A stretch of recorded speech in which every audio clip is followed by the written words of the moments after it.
Welcome to part 8 of our trip to Switzerland. On our first full day in Interlaken, we head to Jungfraujoch to see the highest railway in Europe.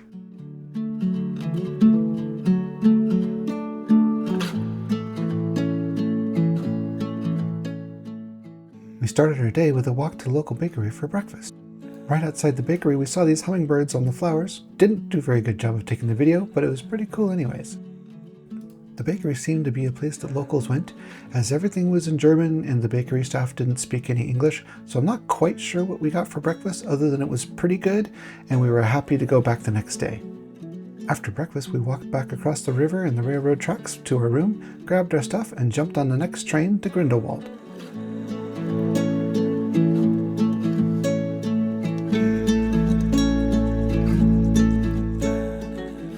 Our route to get to Jungfraujoch was going to be a train to Interlaken Oost, a transfer to Grindelwald, and then the Eiger Express cable car all the way up to the funicular.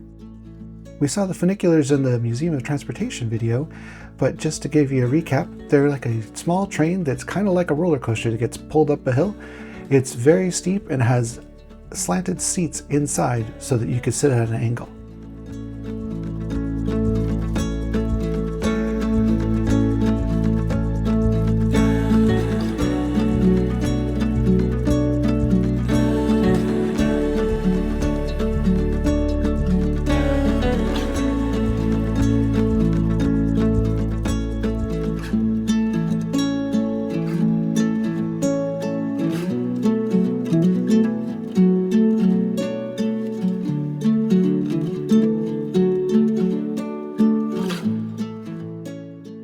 Once we got to the Grindelwald train station, it was pretty easy to find the Eiger Express as it wasn't very far and there were signs all over showing you which way to go. The Eiger Express is the cable car that goes all the way up to the train station that is the beginning of the funicular. It takes somewhere around 40 minutes to go up and you get absolutely breathtaking views the whole way. I absolutely recommend trying it at least the way up, if not both ways. We did it both out and back.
Once we got to the station for the funicular, we took a few photos and videos as it was a beautiful sight from there, and then found the way to get to the right funicular that we had booked.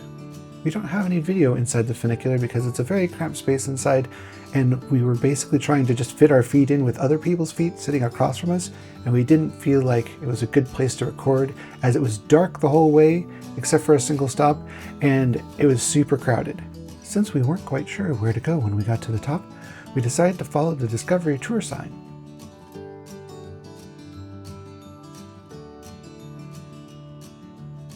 The start of the Discovery Tour took us through this long rock hallway and into a 360-degree cinema.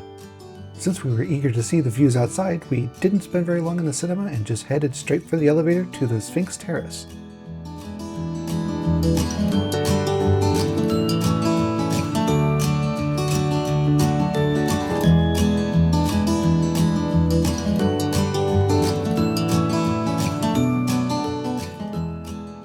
The Sphinx Terrace is the building you see at the top of the mountain in all the photos, and is actually a really spectacular view of the valley and the glacier behind it. Even on a weekday in the off-season, there was quite a few people, but it was worth the crowds to see the views.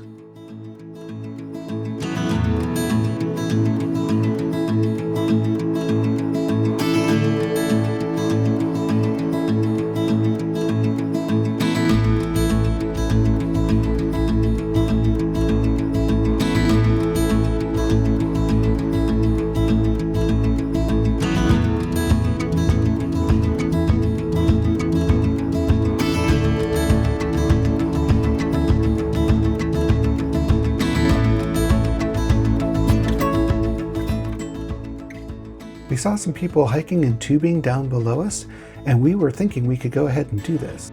However, by the time we got to the end of the discovery tour, we couldn't figure out how to get there, and we didn't have much time left to get to the last train.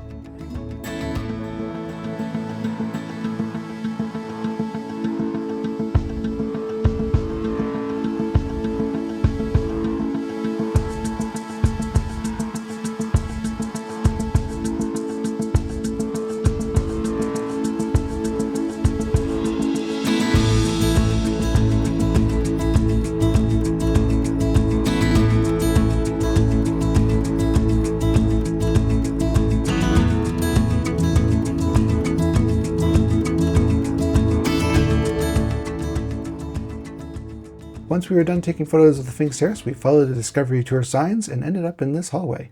The hallway had all kinds of paintings and artifacts from the old tunnel building times, and it was pretty interesting, and the reason why we kept on the motorized walkway instead of walking ahead.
After seeing the Ice Palace, we got to go outside finally. We were looking forward to this the whole trip. And you notice the people falling down, it is actually quite slippery coming out of the door. It was also a bit crowded in this plateau section, but most people were in lines trying to take photos with the mountain holding the Swiss flag. Instead of standing in long lines, we decided to break out the super long selfie pole for our 360 camera and took a little walk around.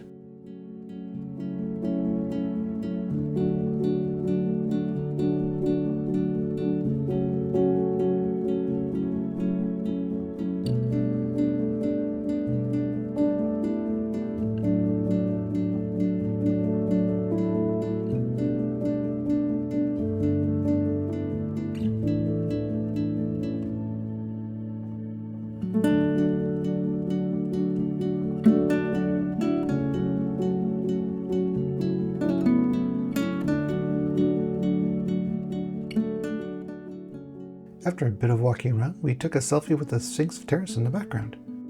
We then checked out some paragliders that were taking off, and you can see, just like everywhere else we've seen in Switzerland, there's paragliders everywhere, even at the top of the mountain. After we were done outside, we headed back indoors to try to grab some lunch. Everything was super busy, and a large portion of the restaurants were all either closed or reserved, so we really didn't have a good option for lunch. The good thing is we had some leftover sandwiches that we grabbed on the way up, but it was also hard to find a place to stop and eat those sandwiches. It was very crowded inside and there wasn't much seating. Once we made it through the crowds and all the souvenir shops, we headed back out, took the funicular back down, and then jumped on the Eiger Express back.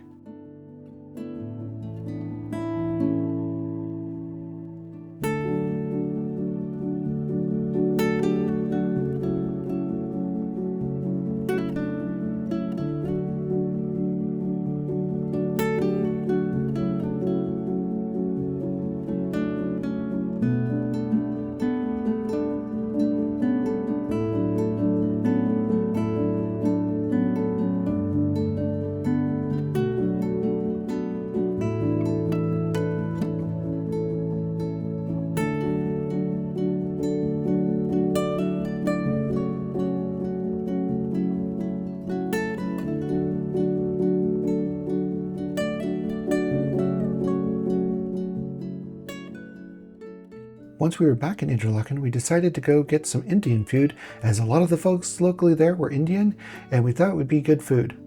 It was definitely better than the Swiss food we had the night before, and after dinner we went to the local chocolate shop and got some ice cream. In part 9, we'll go rent some electric bikes and ride them around Interlaken Lake to the Crash Landing on You Pier, which is a pretty fun experience.